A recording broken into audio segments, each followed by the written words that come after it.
നമ്മൾ റംബുട്ടാനൊക്കെ കൃഷി ചെയ്യുമ്പോൾ ഉണ്ടാകുന്ന ഒരു പ്രധാന പ്രശ്നത്തിനുള്ള പരിഹാരമായിട്ടാണ് ഇന്നത്തെ എൻ്റെ വീഡിയോ. അപ്പം ഞങ്ങളിത് ഞങ്ങളുടെ ഫിഷ് ഫാമിലേക്ക് പോകുന്ന വഴിയിൽ തന്നെ നിൽക്കുന്ന ഒരു ചെറിയ യെല്ലോ റംബുട്ടാനാണ്.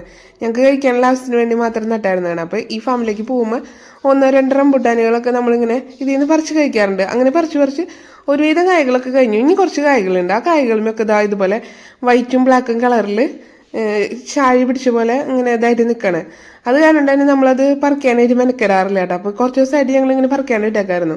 അത് കഴിഞ്ഞ് വിചാരിച്ചു കുറച്ചെണ്ണം പറിച്ച് കഴിഞ്ഞിട്ട് അത് ഒന്ന് കഴുകി ക്ലീൻ ആക്കിയിട്ട് നമുക്ക് കഴിക്കാൻ എടുത്താലോ എന്ന് വിചാരിച്ചു.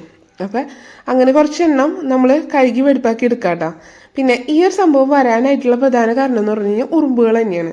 ഉറുമ്പ് 2 വിധത്തിലുള്ള ഉറുമ്പാണ് നമുക്ക് ഇങ്ങനെ ശല്യമായിട്ട് വരാറ്. ഒന്ന് പുളിയുറുമ്പും അതുപോലെ ഈ കറുത്തുറുമ്പും. പുളിയുറുമ്പ് വരുമ്പോൾ എന്ന് പറഞ്ഞു കഴിഞ്ഞാൽ നമ്മൾ ഈ മരത്തിൻ്റെ കടഭാഗത്ത് ഒരു കായൊക്കെ പിടിച്ച് തുടങ്ങുന്ന സമയത്ത് ഒരു ചെറിയ രീതിയിൽ ജമ്പൊക്കെ സ്പ്രേ ചെയ്ത് കഴിഞ്ഞാൽ പുളിയുറുമ്പ് പോകാറുണ്ട്. അത് മരത്തിൻ്റെ മേലേക്കൊന്നും സ്പ്രേ ചെയ്യേണ്ട കാര്യമില്ല, കടയ്ക്ക് മാത്രം സ്പ്രേ ചെയ്താൽ മതി. അപ്പോൾ അത് ഒരു ഉറുമ്പിൻ്റെ മേത്തായി കഴിഞ്ഞാൽ ബാക്കി എല്ലാ ഉറുമ്പുകളും ഇങ്ങനെ പോകാറുണ്ട്. പിന്നെ ഈ കറുത്തുറുമ്പ് ഇത് വരാണ്ടിരിക്കുക എന്ന് പറഞ്ഞു കഴിഞ്ഞാൽ നമുക്ക് ആകെ ഒരു കാര്യം ചെയ്യാനുള്ളൂ. റംബൂട്ടാൻ മരത്തിൻ്റെ കട എപ്പോഴും നീറ്റാക്കി ക്ലീനാക്കി ഇടാന്നുള്ളത്. കടയ്ക്ക് വേസ്റ്റുകളൊക്കെ കിടക്കുന്ന സമയത്താണ് നമുക്ക് ഈ ഉറുമ്പുകൾ മുട്ടയിട്ടിട്ട് ഇവർ കൂടുതലായിട്ട് വരാറുള്ളത് കേട്ടോ.